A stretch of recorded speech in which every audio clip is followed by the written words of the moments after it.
Hey everyone, welcome back to another video. Ned Brockman, if you guys weren't aware of who Ned Brockman is, he is now an Australian icon. He ran across Australia and he earned a major reputation for himself. He's run, I believe, 50 something plus marathons in 50 days.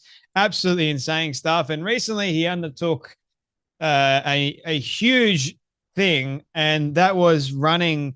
I believe he did 12 days or something like that, running around a track for hours on end, just doing some crazy feats of achievement, putting his body through literal hell and doing it all for charity, doing it all to help the homeless. Now, Ned Brockman is honestly, for a lot of people, a hero. I look at someone like Ned, I see what he's doing, and I'm encouraged. I'm inspired. Now, I personally am a runner myself, and when I kept seeing Ned show up day in, day out in absolute agony, he was battered and bruised. He was bloodied. He was all kinds of crazy things were happening to poor Ned. You know, his feet were swelling up. His entire body was just in shambles. It looked like he wasn't able to keep going, but he did. He faced the track through rain, shine, heat, cold, all kinds of conditions. The man just kept on showing up. Now, you'd think, Ned's the least most controversial person on the face of the earth by doing this sort of stuff. He is a kind-hearted soul. He's just trying to help. You'd think that people, well, everybody would get around and support Ned Brockman and what he's trying to do. Everybody except a woke, fat, liberal, activist type woman that's got no idea what the hell she's talking about. Now, the reason why I'm making this video is because I know Ned Brockman is not going to say anything publicly about this, although I'm pretty sure he'll be in his room going, oh, my goodness. Because someone like this going after the likes of an individual that just achieved what he did and put his body through what he did does not deserve to have a platform at all. Honestly, have you got something wrong with you? Clearly, this woman actually does. And we'll get into in just a moment what she said. But I cannot stand these woke liberal activist types. It is literally the class of victimhood mentality, except they preach victimhood mentality. But when you claim that they are teaching victimhood mentality, they go, no, no, no, no. No, we're not. We're the right ones. We're the ones that are trying to help you. You're the wrong one. We're the right one. Oh, my goodness. These people are honestly insufferable. And I cannot stand this particular woman. So get this. Mental toughness campaign is just toxic masculinity rebranded. Journalist says. Now, personally, I don't agree with this whole term of toxic masculinity. Masculinity itself, it ain't toxic at all. So don't put a word in front of another word that has a lot of meaning and connotation to it. And it's rather important. You can't have a masculine trait that is toxic. It just doesn't work. Sure, there are men out there that do horrible things. It doesn't make masculinity inherently toxic. Get over yourself. Seriously. Anyway, this particular author, her name is Jill Stark. She's apparently an award-winning journalist. That's just what they say because it props them up big time. I could say that I'm an award-winning filmmaker, you name it, whatever. It doesn't matter in the slightest. She's apparently an author who's written some very questionable books and mental health advocate. She's a mental health advocate, people, but yet she's going after someone that is actually trying to help homeless people that would definitely suffer with mental health, trying to raise awareness. But nah, let's go after men's mental health, and let's call mental toughness, which is something you actually need for your mental health. You need to be mentally tough. But nah, that's toxic masculinity. How does that even work exactly, Jill? It doesn't. But in her deluded brain, it somehow does.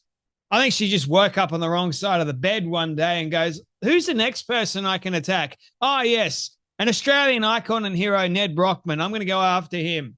Not a good move, Jill. Definitely not a good move. So her career is spanning more than 2 decades in both the UK and Australia. She spent 10 years on staff at The Age, covering health and social affairs as the senior writer and columnist there. And, well, she seemingly fell on her face with this one. Here we go. Cult hero. Great start. Ned Brockman's grueling 1,600 kilometer charity run is part of a broader trend of men repackaging mental health as mental toughness. According to a writer who suggests the blokeification of mental fitness is just toxic masculinity rebranded. Let me just stop here. If you saw a photo of Jill, is this a person that you would consider to actually get off her lazy ass and run or do anything that Ned Brockman's doing? No, I wouldn't consider Jill at all to be someone that is both mentally tough or know what it means to be mentally tough, because she's going after a actually mentally tough individual, a young man that put his body through something that hardly anyone has done before. Like, yes, it's mental tough. It's mental toughness just rebranded. We're going to call it toxic masculinity. You're looking for something that's not there. Jill, get over yourself once again. Bad move. A very bad move. Now, as someone who is a runner, as someone that looks after his mental health, as someone who has struggled with his mental health in the past, I hate seeing people do this. I hate it. I'm sick of it. And that's why I'm saying, Jill, get over yourself. Stop it. Stop going after people that are actually doing far more than what you have ever done. You're pathetic. You're a pathetic excuse of some kind of journalist. I know I'm probably being a little bit harsh, but damn well right. You're going after, and you're claiming to be a mental health advocate, and you're going after a young man that is trying to help people with mental health. And you know what? He's helped far more people than you have. Sounds like you're a little bit jealous, eh, Jill? Oh, boy. Conceding her unpopular opinion was going to upset some people. It upset a lot of people. Author and journalist Jill Stark stresses that Brockman had done an admirable job raising money to combat homelessness and should be applauded. But yet I'm going to stick the knife in and say what you've done is toxic masculinity. Yeah, well done, Ned. Congratulations. You couldn't even run a kilometer. And if you could without stopping, I'd be shocked. I'd be absolutely shocked. You got no idea what mental toughness is. You know, here's another important piece of information about Jill Stark for you. She's lonely, child-free by choice. She's single. She's apparently sober. And she's a fierce advocate for solo living and defying social conventions. Sounds like you got a real happy life there, Jill. Fantastic. Well done. Oh, boy. Seems like you need more help than Ned Brockman. He's got more support than you'll ever have. And I think that's making you a little bit jealous here, isn't it? But she explained where had always been something that troubles me about the philosophy he espouses and the message he's sending out about what it means to be mentally strong. It's a uniquely masculine approach to well-being that is less self-care and more self-flagellation, she wrote on Instagram. This woman is definitely single, definitely bored, definitely lazy, definitely got a victim mentality, and definitely an idiot. In this worldview, the more grueling the challenge and the more performative the suffering, the more psychologically robust you are. It's part of a growing trend in recent years of men repackaging mental health as mental toughness. Stark said extreme endurance runs, ice bars, paleo diets, biohacking, and raw dogging, long-haul flights were just some of the things men are doing in the name of self-improvement. So what's wrong with ice bars, endurance runs, paleo diet, biohacking? What's wrong with any of that stuff? If it's actually helping the man out with his mental health, and they're not going on major benders every single day, they're not, struggling, they're not committing the S word, men are taking their own life at a rapid rate in Australia, and you're going after a young man that is encouraging men in Australia to do hard things. I've got it tattooed on my arm. Do hard things. You know why? Because it helps. If you can show yourself that you're capable of so much more, you know what? That gives you admiration. It gives you an affirmation to continue on. When you break the pain barrier every single time you do something hard, it gives you the motivation or the more discipline and the more resilience to keep on going. But that's something that Jill would not understand, because it doesn't seem like she's done one thing hard in her entire bloody life. It's because of people like this that go after individuals like Ned Brockman, because they're lonely, they're bored, and they're also stupid at the same time. Harsh? Maybe. But don't go after somebody that is actually doing the right thing. Don't. Otherwise, you're going to get fire thrown back at you. You want to throw shade or throw fire at Ned Brockman, who doesn't deserve it? Then guess what? People are going to come back. Fierce.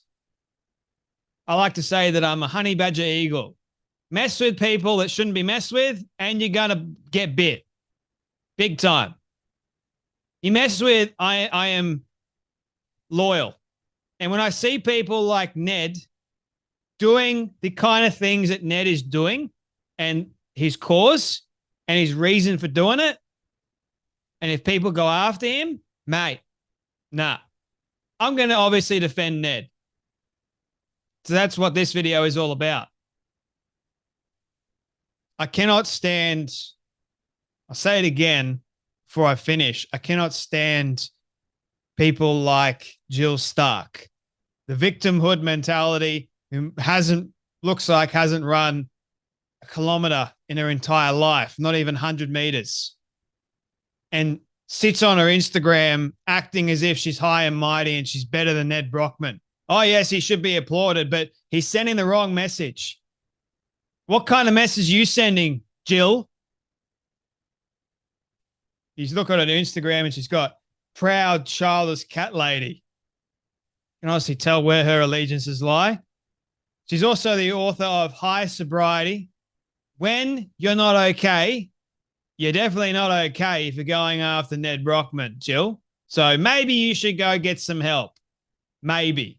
Maybe you've just reached rock bottom by going after a young man that's doing absolutely nothing wrong and all good. You've definitely got something wrong with you if you're going after Ned Brockman. Wokeness is a mind virus. It infests and it only destroys. And who are you to want to talk to men about masculinity? See, we can't talk about me being a man. We can't talk about female mental health because that's sexist. But women can somehow claim that they know everything about male masculinity and male mental health. Got no idea, especially this dingbat. She's got no clue whatsoever. So leave Ned Brockman the hell alone. In fact, stop talking online about things you know nothing about. That's helpful. Because otherwise, I'm just going to keep making videos. Your choice. Anyway, you guys take care. Be blessed, and I'll see you all in the next video.